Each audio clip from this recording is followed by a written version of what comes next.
4장 2절 18강 예수 그리스도를 2. 지난번 강의 마지막 부분을 먼저 간략히 정리하겠습니다. 역사적 예수 그리스도에 대한 우리들의 생각과 판단들이 기독교 신앙에서 결정적으로 중요하다는 이야기였습니다. 이게 어떻게 보면 뻔한 소리처럼 들릴 수도 있습니다. 기독교라는 것이 늘 예수님을 믿자고 하는 것이기 때문에 예수 그리스도가 기독교 신앙의 중심이어야 된다고 하는 말은 두말하면 잔소리처럼 들릴 수 있습니다. 그러나 이게 그렇게 간단한 문제가 아닙니다. 예수 그리스도라고 할 때 교회 안에서 우리가 그렇게 이야기할 때도 사실은 예수 그리스도에 대한 관심은 없고 예수 그리스도를 믿고 있는 자기 자신에 대한 관심이 클 수 있고, 그것만이 아니라 하나님에 대한 신앙이 예수 그리스도를 통해서 해명되어야 되는데 그렇지 않은 경우도 많이 있는 겁니다. 더 나아가서 예수님이 과연 누구냐 하는 질문이 천차만별로 받아들여질 수 있는 겁니다. 이게 아주 실질적인 예수 그리스도, 즉 2000년 전 유대인의 한 노동자 가정에서 예수의 아버지 요셉을 노동자라고 단정 짓기는 쉽지 않습니다만, 어쨌든 예수님의 역사성이 구체적이라고 하는 걸 말씀드리기 위해서 직간접적으로 성서가 말하고 있는 내용을 거론한 것뿐입니다. 예수가 하늘에서 뚝 떨어지거나 없는 인물이 만들어지는 과정이 아니라 역사적으로 실존했던 바로 그분이라고 하는 사실, 거기에 우리가 몰입할 정도로 우리의 신앙이 그 중심을 잡아야 된다고 하는 이야기입니다. 지난번 강의 주제는 우리가 예수 그리스도를 믿는다고 할 때 그 말이 어떤 의미가 있느냐 하는 것이었습니다. 그 예수 그리스도가 기독교 신앙의 중심을 이루고 있다고 하는 것입니다. 그런데 이것이 어떻게 보면 기독교 신앙의 걸림돌도 될 수 있는 거라고 하는 거예요. 뜨거운 감자라는 표현이 맞을지도 모르겠습니다. 어떤 역사적 인물을 그 종교의 절대적인 토대로 삼는다고 할 때 이게 불안한 요소로 작용할 수도 있는 거죠. 만약에 예수라고 하는 분의 역사성이 흔들린다고 한다면 기독교 신앙 전체가 흔들릴 수도 있잖아요. 그렇지 않은 방식으로 기독교가 유지될 수 있는 길을 찾을 수도 있는 겁니다. 이 말이 여러분들에게 돌고 도는 이야기처럼 들릴까봐 조금 조심스럽습니다. 예수님이라고 하는 유대인, 그분의 운명, 그에게 일어났던 사건들, 그런 것들을 기독교 신앙의 유일한 토대로 삼는다고 하는 이 사실이 자칫하면 우리 근거 자체가 흔들릴 수도 있는 불안한 요소일 수 있는 겁니다. 그래서 판넨베르크의 설명에 따르면 기독교 신학이 이 불안한 요소들을 극복하기 위해서 몇 가지 다른 대안들을 찾았다고 하는 거죠. 미묘한 차이가 있는 겁니다. 지금 판넨베르크가 이야기하는 역사적 예수를 우리 기독교 신앙의 모든 것으로 확보하고 있어야 하는데, 그것이 자칫하면 기독교 신앙 자체를 허물 수 있는 위기나 불안이 될 수 있다고 하는 것 때문에 조금 다른 방식으로 이러한 문제들을 해결해 보려고 하는 시도들이 있었다고 하는 겁니다.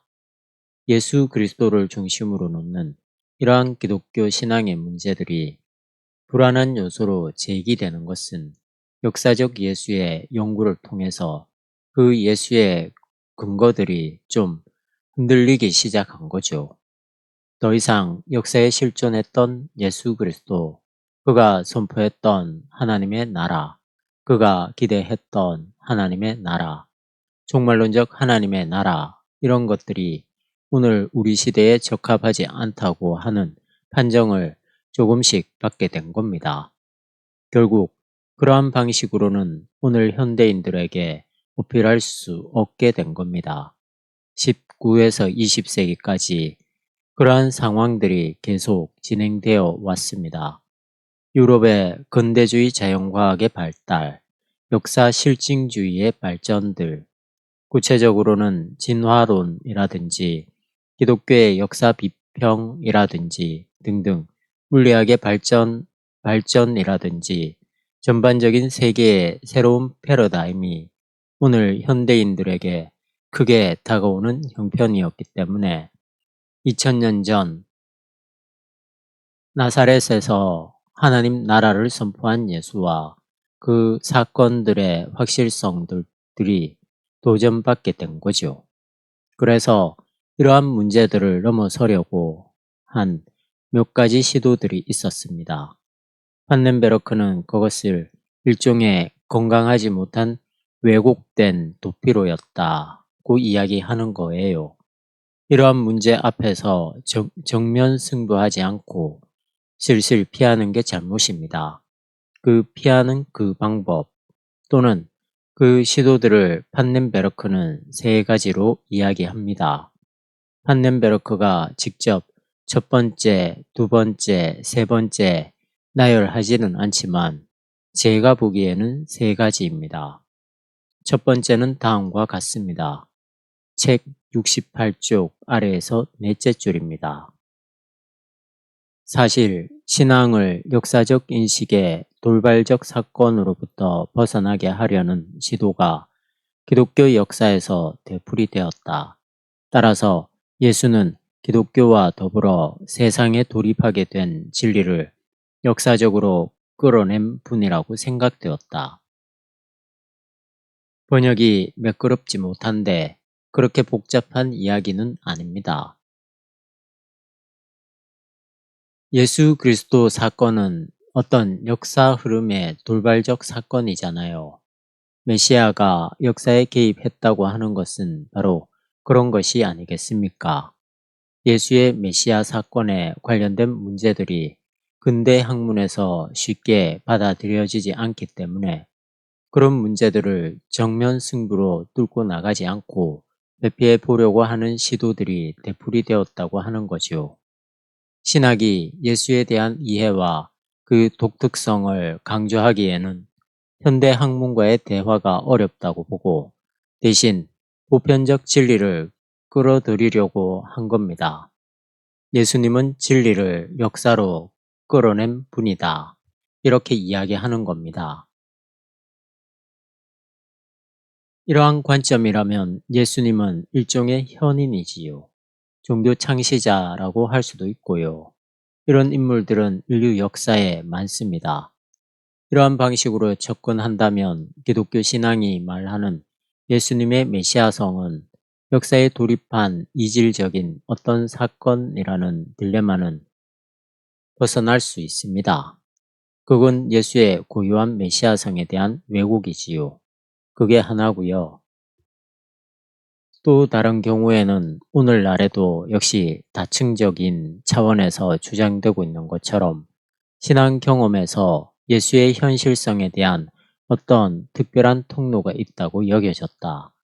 이는 곧 부활하고 높여진 이와 직접적으로 조우한다는 사실을 믿는 것이며 또한 신앙 경험이 나사렛 예수에 대한 역사적이고 사실 역사적인 현실성을 특별하고 자유롭게 인식하도록 중재할 수 있다고 생각한다는 것이다.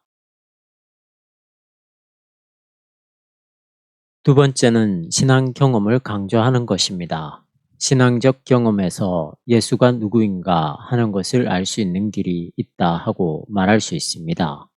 지난번 강의에도 예를 들었습니다만 슐라이어 마허의 절대 의존 감정 같은 것들이 한 예라고 할 수 있습니다. 그런 것이 두 번째인 거예요. 첫 번째는 예수님을 진리를 역사 안에서 구현시킨 분으로 생각하는 것. 두 번째는 신앙 경험, 실존적인 신앙 경험에서 예수의 현실성을 찾아낼 수 있는 길이 있다고 보는 입장이죠. 이것을 조금 더 설명하고 있습니다. 두 번째 것을 설명하고 있는 거예요. 역사적이고 사실 역사적인 현실성, 학문적인 표현이지요. 역사적은 계시 히테의 번역이고 사실 역사적은 히스토리의 번역입니다. 영어에서는 역사를 무조건 히스토리라고 하는데 독일어에서는 히스토리와 게시히테로 구분됩니다. 게시히테는 역사에 대한 심층적 이해인 거죠. 하여튼 히스토리와 게시히테의 현실성을 이러한 신앙 경험으로 우리가 따라갈 수 있다고 이야기하는 겁니다. 이게 두 번째입니다. 핵심이 이거죠. 다시 정리합니다. 첫 번째는 예수를 보편적 진리의 구현자로 보는 거고요. 두 번째는 신앙 경험을 중요하게 생각하는 겁니다. 판넨베르크에 따르면 이러한 도피로들은 지금도 여전합니다. 지성적인 사람들은 예수님은 현자야, 진리를 구현한 분이야, 뛰어난 종교 창시자로 볼 수 있는 거죠. 교회 안에서도 사실은 본인들이 어떻게 믿고 있다고 설명을 할지 모르지만 그렇게 생각하는 사람들이 많이 있습니다. 두 번째는 신앙 경험의 중심축을 놓는 이러한 관점으로 오늘날에 아주 일반적이죠. 특히 한국 교회는 이게 거의 득세하고 있다고 볼 수 있습니다. 이러한 사람들에게는 조금 더 극단화시켜 예수가 산신령이 되든지 아무런 상관이 없습니다. 그냥 믿고 있는 자신이 중요한 거죠. 마지막으로 세 번째입니다. 마지막으로 사실 역사적 인물인 예수가 아니라 오히려 기독교적 케리그마에 대한 신앙, 그리고 새로운 현존 이해의 그 본질적 내용이 담겨있는 사신을 믿을 수 있을지 모른다는 점이 주장되기도 했다. 케리그마에 대한 신앙, 새로운 현존, 새로운 피조물이라고 하는 현존에 대한 이해, 이런 것들이 기독교 신앙의 본질이다. 이렇게 말하는 사람들이 있다고 하는 겁니다. 이게 세 번째 항목이었어요. 케리그마라고 하는 것은 아주 중요한 문제이죠. 예수 그리스도에게 일어난 하나님의 구원 사건들의 핵심 내용을 가리킵니다. 이 세 가지를 다시 한번 정리하면 첫 번째는 보편적 진리, 두 번째는 신앙 경험, 세 번째는 케리그마입니다. 각각이 일리가 있어요.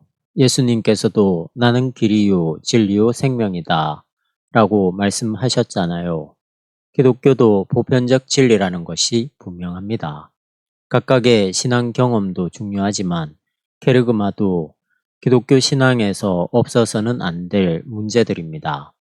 이것이 중요하지 않다는 것이 아니라 이런 것들이 출발하고 있는 그 자체에 문제가 있다고 하는 겁니다. 이런 세 가지 유형의 기독교 신앙은 역사적 예수에 대한 그 관점, 중요한 관점, 그런 것들을 유보시킨 거죠. 그걸 완전히 부정하는 것이 아니고 그것을 기독교 신앙이 약간 변수로 내놓는 겁니다. 예컨대 케리그마 신앙의 대표자가 루돌프 불트만인데요. 케리그마가 중요하기 때문에 예수에게 어떤 일이 실제로 일어났느냐 하는 것은 별로 중요하지 않고 그것을 어떻게 초기 기독교인들이 신앙적으로 인식해서 구원을 경험했느냐 하는 게 중요하다는 거죠. 굉장히 매력적인 입장입니다. 저도 설교할 때나 성경 공부할 때 그 비슷한 이야기를 많이 했습니다. 성서 텍스트를 사실로 읽을 수 없고 그것을 기록한 사람들의 신앙 경험이 중요하다는 이야기를 했습니다. 그러니까 제 설명이 이러한 캐리그마적인 입장과 통하는 것 같습니다만 그건 아닙니다. 좀 구별을 해야 돼요. 저는 역사적 예수가 기독교 신앙에서 상수로 자리 잡을 수도 있다는 걸 이야기하는 것이 아니라 성서 텍스트의 세계에 들어가기 위해서 우리가 성서 텍스트를 사실적 언어, 즉 신문 기자의 뉴스 보도가 아니라 오히려 시인들의 시적 감수성의 표현들로 읽어야 한다는 것입니다. 시인들이 역사적 경험이 전혀 없이 그냥 자기의 내면에서 나오는 어떤 시적 영감을 언어로 표현하는 것은 아니거든요. 그들은 분명히 어떤 역사적 경험을 하는 겁니다. 이런 모든 시도들은 기독교 신앙이 사실 역사적 인물, 그리고 분명한 사실 역사적 생기들과 연결되어 있다는 사실로부터 달아나려는 거의 같은 크기의 도피로들이다. 기독교 신앙의 취약성 앞에 놓인 도피로, 이러한 취약성에 맞서 기독교 신앙을 확보하려는 시도, 그러나 이러한 시도에 의하면 기독교 신앙을 기초하고 있는 예수와의 관계가 반복적으로 포기될 뿐이다. 기독교 신앙의 취약성 앞에 놓인 도피로들, 취약성이라고 하는 것은 앞에서 제가 설명했듯이 역사적 예수에게 모든 것을 걸어놓는다고 하는 사실입니다. 이게 취약할 수 있다고 하는 거예요. 만약에 이러한 역사적 예수의 근거가 흔들려 버린다고 한다면 예수 그리스도에게 모든 것을 걸어놓은 기독교 신앙도 역시 흔들리기 마련이죠. 이러한 취약성 때문에 안정만을 찾아보려고 하는 도피로를 찾아보려는 시도가 판넨베르크에 의하면 세 가지가 주어졌는데 결국 이런 것들은 기독교 신앙이 기초하고 있는 예수와의 관계가 반복적으로 포기되는 것뿐이라고 이야기합니다. 이 말이 여러분들에게 전달되었으리라 봅니다. 교회 신앙에서도 잘 살펴보시기 바랍니다. 신학이라고 하는 것은 신학 자체를 위해서 있는 것이 아니라 영성을 위해서 있는 것이고 또 영성으로부터 나오는 겁니다. 그래서 이러한 신학적인 책을 읽을 때 그것을 실제 자기의 신앙과 연관시키는 게 아주 중요합니다. 이런 말들이 말이 안 된다고 생각할 수 있을 거예요. 열심히 예수 믿으면 역사적 예수가 포기되느냐 하는 거죠. 그런데 아마 여러분들이 그걸 인정할 수 있을 겁니다. 예수님이 없어도 교회는 굴러갈 수 있어요. 그래서 이단들도 가능한 겁니다. 역사적 예수와 단단하게 연결되어 있지 않아도 교회 혹은 유사교회 이런 것들은 가능합니다. 사람들은 늘 기독교 신앙의 뿌리를 생각하기보다는 지금 당장 나에게 어떤 실용성이 있느냐 하는 차원에서만 접근하기 때문에 그런 것들만 충족시켜 준다면 교회 활동은 얼마든지 가능한 거죠. 제가 보기에 한국 교회도 역사적 예수와의 관계가 포기된 경우가 한두 번이 아니라 많습니다. 예수님에 대한 관심도 사실은 별로 없고요. 관심이라고 하는 것은 반복되는 것 같지만 내가 얼마나 열심히 무엇을 어떻게 할 것인가에만 놓여 있습니다. 반복적으로 포기될 뿐이다 하는 지적은 옳다고 봅니다. 왜냐하면 예수는 한 번도 이러한 사실 역사적 인격체와 다른 그 어떤 분이 아니었기 때문이다. 원시 기독교의 신앙에 따르면 그 인격체에서 하나님은 우리의 이러한 세계에 등장했으며 원시 기독교 신앙에서 높여진 주는 이런 사실 역사적 예수와 다른 그 어떤 분이 아니다. 따라서 원시 기독교 사신과 신약 성서 문헌들은 되풀이해서 사실 역사적 인격체를 언급한다. 무엇보다도 우선적으로 예수에게서 일어난 운명, 그의 십자가와 부활을 언급한다. 복음서 기자들의 문헌이 출연하면서 예수의 지상적 삶이 갖는 의미에 대해서 완전히 새로운 생각으로 되돌아보기 시작했다. 복음서가 나오기 전에 다른 문서들이 많았습니다. 신약 성서에 들어온 문서들 중에서도 복음서보다는 갈라디아서가 맨 처음 되었죠. 그러한 문서들이 많이 있었는데 복음서가 초기 기독교 안에 자리를 잡으면서 예수 그리스도의 지상적 삶의 의미들을 새롭게 바라보기 시작했다는 것입니다.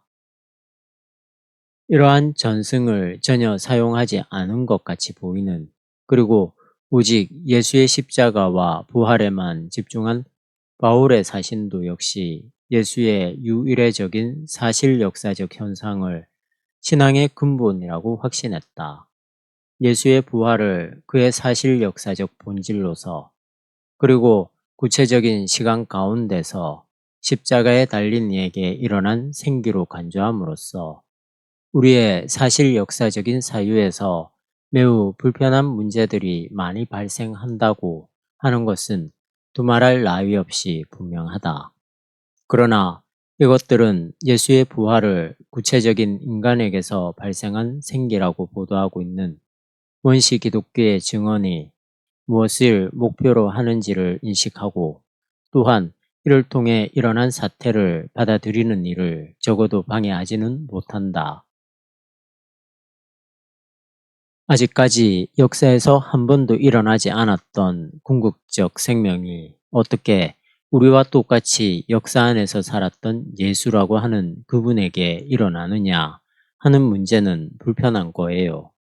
그걸 우리는 무조건 믿음으로 받아들이면 되지라고 말할지 모르지만 그것이 다른 사람들에게는 설득력이 없습니다. 그러니까 우리는 우리가 믿고 있는, 우리가 희망하고 있는 것을 무지막지하게 아니면 단순하게 이렇게 외칠 수만은 없는 거죠. 그걸 우리는 변증해야죠. 그걸 우리는 다른 사람들이 알아들을 수 있도록 해명할 수 있어야죠. 이러한 역사적 예수와 그리고 부활, 이러한 사건들 혹은 생기, 이런 것을 연결하고 하나로 주장한다는 것은 그냥 믿음으로 생각할 수 있지만 믿음은 또 이해를 해야 되니까요. 그리고 교회 밖에 있는 사람들에게 설득력 있게 전해야 될 책임이 있기 때문에 어쨌든 불편한 문제인 거죠. 그건 분명합니다. 이러한 일들이 불편하기는 하지만 기독교 신앙이 여기에 묶여 있기에 이걸 포기할 수 없습니다. 원시 기독교 신앙이 이것을 통해서 무엇을 이야기하려고 했는지를 이해하는 데는 그렇게 방해거리가 되지 않는다는 겁니다. 이런 점에서 판넨베르크가 강조하려는 것은 기독교 신앙의 토대가 예수 그리스도라고 하는 겁니다. 예수 그리스도라고 할 때 우리에게 익히 잘 알려진 교리화된 차원의 구분이 아니라 상당한 경우 교회 안에서 놓치기 쉬운, 유보되기 쉬운 구분을 이야기하는 겁니다. 역사적 예수와 그의 사건을 이야기하는 거죠. 앞서 말한 대로 기독교 신앙을 살려내기 위해서 역사적 인물인 예수의 근본적인 의미와 묶여있는 이러한 문제들을 해결해 보려는 도피로는 순전하게 교의학적인 그리스도상을 사실 역사적 문제들과 독립시켜 설계해 보려는 시도에 이미 내재해 있다. 신학은 단순히 예수에 대한 상이한 신약 문헌들을 이해하는 것에만 머물러 있을 수 없다. 만약 사실 역사적 인물인 예수에 대한 기독교 신앙이 그 인물의 유일한 특수성과 연결되어 있다고 한다면 신학은 신약 성서 증언의 배경으로 들어가 예수 자신에 대해서, 그의 출현과 그의 운명에 대해서 되물어야만 한다. 사실 역사적 인물의 특수성에 대한, 그리고 그가 도정을 표시하고 있는 생기들에 대한 질문은 만약 신화나 전설에 매달리지 않고 오히려 최소한의 확실성이나 개연성에 도달될 수 있는 수준까지 도달하고자 한다면 사실 역사적 연구를 필요로 한다. 일반적으로 예수가 누구인지를 알 수 있는 증거에 대한 요구는 기독교에서 매우 중요한 문제다. 왜냐하면 오직 이럴 때만 예수와 전혀 상관이 없거나 아주 미미하게만 상관이 있는 일을 그리스도의 사신으로 선포하거나 믿는 일을 피하고 신앙을 온전히 보호할 수 있기 때문이다. 예수는 누구냐? 그걸 알 수 있는 증거를 대라는 요구는 중요한 거죠. 이러한 증거를 댈 때만, 그러한 요구와 질문으로 들어갈 때만 우리는 예수와 별로 상관이 없는 그런 일들, 상관이 있어 봐야 미미하게 상관 있는 일들을 복음으로 선포하지 않는다는 것이죠. 단도직입적으로 제가 말씀드린다면 이렇습니다. 11조 헌금을 해라 하는 것은 그게 구약에 나와 있는 율법 중에 하나이지만 예수님과 상관이 없는 거죠. 역사적 예수에 대한 관심들, 예수가 누구냐, 예수의 본질이 뭐냐에 대한 기준을 대라고 하는 요구에 직면하고 있는 사람은 그런 것에 대해서 관심을 가질 수가 없는 것입니다. 그게 한두 가지겠어요? 그래야만 신앙을 온전하게 보존하는 거죠. 지금 많은 경우에 이 예수에게 일어난 사건에 대해서는 사람들이 별로 관심이 없습니다. 예수 믿고 천당 간다. 그렇게 생각하고 있고 그 자체도 상당히 추상적으로 생각하지 그 안으로 들어가지 않습니다.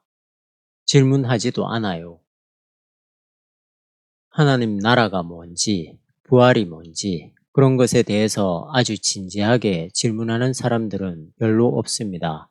대신 세례 받을 때 알고 있는 교리문답 몇 가지 붙들고 믿음이 좋은 것 같은 자신의 신앙적 포즈, 태도 그런 것들만 강조하죠. 그리고 우리 공동체가 엮어가고 있는 교회를 짓는다거나 선교사를 파송한다거나 하는 교회의 경영에 모든 관심을 쏟고 있습니다. 판넨베르크가 지금 강조하고 있는 역사적 예수에게 집중한다고 하는 이 문제는 이런 점에서 우리의 신앙의 순수성을 지킬 수 있는 결정적으로 중요한 요소라고 할 수 있습니다. 불트만의 순수 캐리그마 신학과 달리 케제만 이후 진행된 오늘의 예수 연구는 이러한 생각에 근거해서 역사적 예수에 대해 다시 질문하기 시작했다. 기독교 신앙은 게러하르트 에벨링이 언급한 대로 예수에게 근거를 두어야만 한다. 물론 이 경우에 예수 역사에 나타난 사실 역사적 실태의 단편적인 문제만을 고려하자고 하는 것은 아니다. 이것은 이미 다른 방식으로 획득된 기독교 신앙의 개념을 예수에게 소급시키고 있다. 오히려 예수 출현과 그의 역사에 나타난 사실 역사적 현상이 그의 전체 주변에서 그리고 무엇보다도 20세기 사람들이 느끼는 이질감에서 조망되어야만 한다. 이 사건이 일어났다면 이 일이 우리에게 어떤 지속적인 의미를 갖고 있는가라는 점을 진지하게 질문할 수 있다. 앞에서도 도피로 중에 하나가 캐리그마라고 했죠. 연관되는 이야기입니다. 그 캐리그마 신학에서 역사는 무의미하다고 하는 것이 아니라 역사의 사실성이 별로 중요하지 않고 거기에 도달하게 된 사람들의 실존적 경험이 훨씬 더 중요합니다. 이렇게 예를 들겠습니다. 80년 광주에서 일어난 민주항쟁이라는 역사적 사건이 있지 않습니까? 이걸 캐리그마 신학으로만 본다면 어떤 일들이 도청 앞에서 일어났는가, 시민군들과 계엄군 사이에 어떤 일들이 있었는가 등등 그러한 일들의 역사적 사실들은 중요하지 않고 광주 사람들이 그날 있었던 일들을 어떻게 민주적 항쟁으로 기억하고 경험했느냐 하는 것이 중요하게 되는 거예요. 나름대로 의미가 있기는 한 거예요. 역사적이라는 것을 우리가 100% 완벽하게 복원할 수 있는 것은 아니거든요. 그런 점에서 이러한 실존적이고 캐리그마적인 신학도 의미가 있는 겁니다. 판넨베르크는 이것 자체를 부정하려고 한 것은 아니고 이것이 유보시키고 약화시키고 있는 더 중요한 부분들을 확보해야 된다고 하는 겁니다. 그것이 반드시 객관적인 사실, 즉 뉴스 보도에 나오는 그런 것을 말하는 것이 아닙니다. 1980년 5월에 어떤 사건이 분명히 있었다고 하는 사실을 짚는 거죠. 그것의 완벽한 복원을 어떻게 해낼 수 있겠습니까?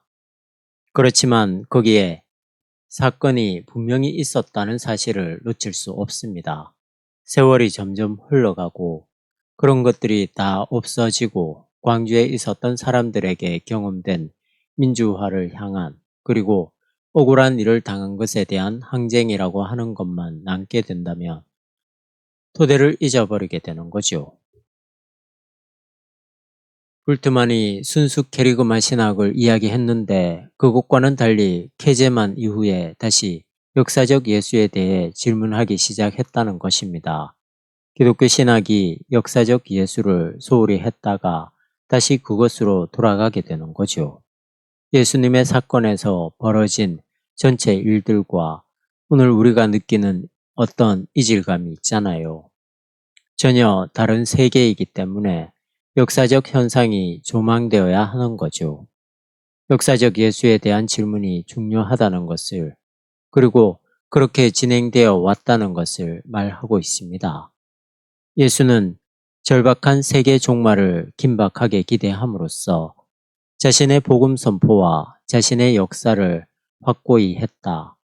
여기서 언급된 세계의 종말은 그것으로 인해서 하나님의 통치가 관철되는 그것이다. 예수라는 인물의 이러한 특이성은 19세기에서 20세기로 넘어오는 전환기에 특히 요하네스 슈바이스와 알베르트 슈바이처에 의해 실행된 신약성서 연구로 인해서 전에 없이 분명하게 주목을 받게 되었다.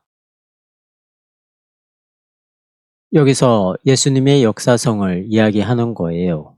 몇 월, 며칠, 몇 시에 뭐가 있었다는 것을 이야기하는 것이 역사적 예수라고 말하지 않습니다. 큰 덩어리로 이야기, 예수 사건이죠. 큰 덩어리로 이야기해서 예수 사건이죠. 예수 운명이죠. 요즘 제가 마가복음 묵상에서 예수님의 예루살렘 입성을 이야기하고 있습니다. 예수님이 예루살렘에 몇 번 갔느냐 그게 중요한 것은 아닙니다. 마가복음에 의하면 한 번 가시고 다른 복음서에는 2번 가신 것이거든요. 예수님의 공생애가 1년이냐 2년이냐 3년이냐 그런 데서 보는 차이도 있습니다. 예루살렘 입성할 때 나귀를 타고 가시는데 나귀를 얻는 장면이 공관 복음서에서는 아주 세밀하게 나와 있지만 요한복음은 그렇게 말하지 않거든요. 그러한 차이들이 있습니다. 복음서들 사이에서 역사적 사실에 대한 크고 작은 차이들이 있습니다. 그러한 차이들은 그렇게 중요한 게 아닙니다. 그런 것들을 역사적이라고 생각하지 않습니다. 그의 역사적 운명을 이야기합니다. 예수의 모든 복음 선포는 종말론적이었다고 하는 사실이 슈바이스와 슈바이처에 의해서 많이 이야기되었고 그게 그 당시에 신학의 중심 주제였습니다. 슈바이처가 참 대단한 인물이죠. 의사로, 아프리카 선교사로, 파이프 오르간 연주자로 명성을 날렸고요. 이 사람이 쓴 역사적 예수 연구는 아주 고전처럼 되어 있습니다. 이런 연구 결과로 인해서 금세기의 신약성서 주석이나 교의 신학은 계속적으로 그 영향력이 축소되었습니다. 종말론인 관점으로만 모여지니까 연구 분야가 줄어들었다는 뜻이겠죠. 그 이유는 이러한 시각이 오늘날 자연과학에 의해 규정된 세계 이해와 부조화되기 때문만이 아니라 예수의 기대가 오늘에 이르기까지 이루어진 역사 진부의 단순한 사실을 통해서 또한 이에 따라서 그에 의해 기대된 세계 종말의 지체를 통해서 세계 종말의 지체를 통해서 오류로 판명된 것처럼 보였기 때문이다. 예수의 의미를 현재의 시각에서 복원해내기 위해서 그가 선포한 자신의 종말론적 성격을 거듭해서 새롭게 해석하거나 아니면 제거해 보려 한 것은 이해할 만하다. 무언가 다르게 해석해 보려는 신학적 동기는 역시 아주 명약관화하다. 신학과 기독교적 경건은 예수 현상의 특이성을 기꺼이 있는 그대로 따라가려고 한다. 예수님은 하나님 나라가 임박했다고 말씀하셨습니다. 그건 종말이 왔다는 뜻이기도 합니다. 그런 세계상이 현대의 세계상에 어울리지 않는 건 분명합니다. 그리고 실제로도 하나님 나라가 오지 않았으니까 예수님 말씀이 오류라고 여겨지게 되어서 더 이상 이런 쪽의 연구는 되지 않은 겁니다. 새롭게 해석하려는 신학적 동기는 실존적 해석입니다. 지금 여기서 내가 하나님 뜻대로 사는 것이 하나님 나라가 임한 거다 하는 방식으로 새롭게 해석함으로써 종말론적인 시각을 기독교에서 제거해 보려고 하는 것은 잘못이었다고 하는 거죠. 예수님의 종말론적 복음 선포보다도 그분의 박애주의, 원수사랑 이런 것에 기독교 신앙의 토대를 놓자는 쪽으로 나갈 수 있는 겁니다. 판넨베르크는 자꾸만 이렇게 저렇게 우리 인식 안에 끌어내리려고 우리 인식 범주, 우리 이해력 안으로 끌어내리려고 아까 말한 도피로를 찾지 말고 초기 기독교 사도들과 신앙 공동체들이 경험했던 예수 현상의 독특성을 있는 그대로 일단 따라가도록 해야 된다고 주장합니다. 이걸 놓치면 기독교 신앙은 변질되거나 또는 변죽을 울리는 형편에 놓이게 되는 거죠. 지난주부터 오늘까지 역사적 예수가 기독교 신앙에서 얼마나 중요한지 판넨베르크의 설명을 들었습니다. 아마 이것이 우리 일반 교회 생활에서 딱 들어오지 않을 수도 있을 거예요. 우리는 전혀 이런 문제들을 생각해 보지 않았기 때문이에요. 생각한다고 하더라도 쉽게 지나간 정도에 머물러 있어서 그렇습니다. 가능하면 책도 좀 읽어보시고 그가 이야기하려고 하는 역사적 예수의 문제가 비록 2000년이라고 하는 간격을 두고 있지만 얼마나 중요한 것인가 더 생각해 보시기 바랍니다.